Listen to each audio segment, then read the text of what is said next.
Hi, welcome back to another renovation day. It's Sunday, again, nice and hot, 30 degrees at least outside. I have to say in this room, it's not too bad. I'd love to say that it's because of the clay, but I think it's because we're not using this space, windows and everything's been shut up. So it's not too hot in here, that's probably the real reason. But when all the walls are finished with clay, it should help regulate the temperature because clay has a tendency to want to regulate the humidity, wants to keep it always at 50%, and if you have stable humidity, it also helps the feeling of the room stay a lot more stable. So the temperature doesn't fluctuate as much. So that's one of the benefits of clay that I hope to realize in this room or the whole house as we do the renovation. But hey, otherwise today's going to be a very similar renovation day than yesterday. I'm going to put a second coat of this clay, the finished clay, on the wall to finish the wall. Not finish as in the country, but finish as in the wall will be finished. I just feel like I need to tell that sometimes. If you're watching this thinking, oh, here's a guy in Finland renovating a house and he keeps talking about finished clay. No. Actually, this clay is coming from Estonia. And while I'm doing today, I'll give you a little bit more information about what's going into the wall and why I'm using clay and what all the layers are. I had a couple of great questions from yesterday's video. Thank you for those. And I'll try and answer some more of that in today's video. So, time to get underway.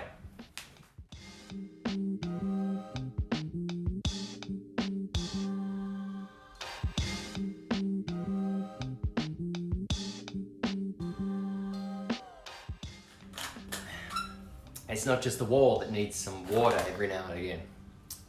Whew, such a hot day. The reason I wet the wall down is to get some moisture into it.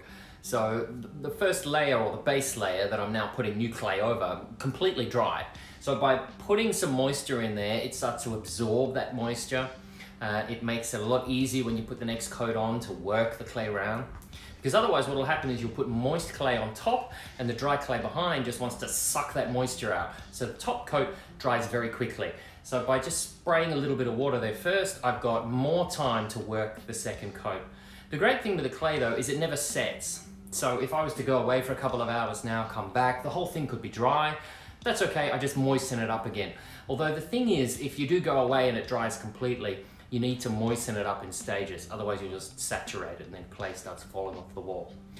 So I'll just spray this up a little bit more and continue with the next row. These final finish coats look quite a lot different than the base coats, but it's still a simple mix of clay, sand, and water, and that's it. So the difference between the base coat and that red color and this is really just the color of the sand and the color of the clay. So it's totally natural. I mean, this is really clay coming from the ground with this white color. And the sand is also just the white colored sand, and that's it. And I admit that yesterday it looks very dramatic covering up the red clay with this white stuff. But this is really, it's just clay. So the benefit of this clay wall is maintained all the way through. And I mean, it really shows you what you can do with clay.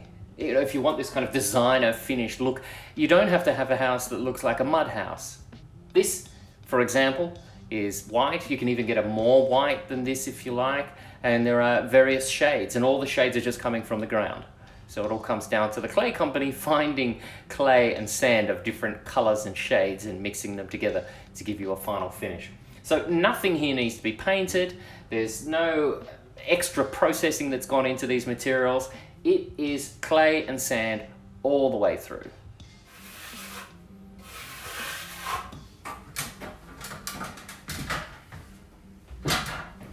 Right, well, that's it. Second coat all finished. Oh, by the way, the reason the base coats are red is because that's the most common color of the clay found in Estonia. So it makes sense to use the most common clay, keep the costs down, and then with the final coats, you just go with whatever color or shade that you want. So that's why it was red, now it's white. If we were using clay found in the ground in Finland, then it would be a lot more gray color. That's the most common color in Finland. And some clay actually you can also find here that has a bit of a blue tint to it, so I'm told. Sounds like blue gold to me.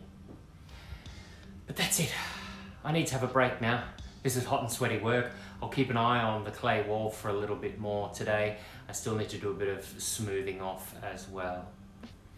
Well, that's it. Oh, there was one other question, and thanks so much for sending questions in. I'm very happy to get them and try and answer them for you. I'm no expert in clay, but I've tried to do as much research as I can, and when I'm asked these questions, it's great to think about them and go and find the answer.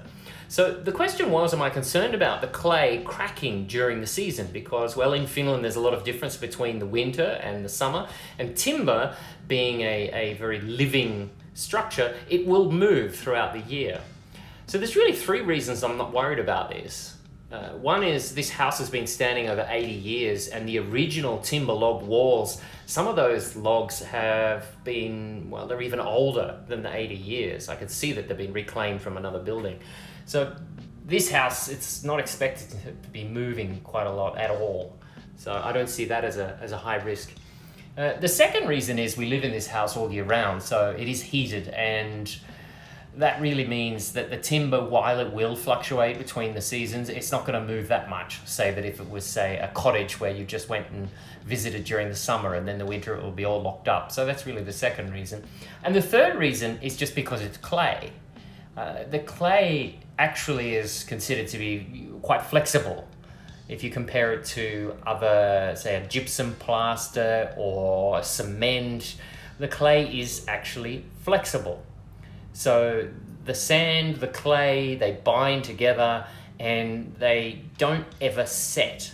So they just dry. And actually there's a certain amount of moisture in the clay all the time because it wants to maintain the humidity that I mentioned earlier. So that actually makes the clay quite flexible. And if I happen to get a crack in the wall in 5-10 years or even a couple of years' time, well, it doesn't matter. I can actually repair it extremely easily. You just wet the area, smooth it over, and you're done. So I would hope that during the rest of our time in this house, which is through the foreseeable future, we won't have that problem, but if it pops up, it's easy enough to fix. Thanks for the questions once again, and thanks so much for watching. Really appreciate it. I'll see you again tomorrow. More of the renovation update on the way then. Bye.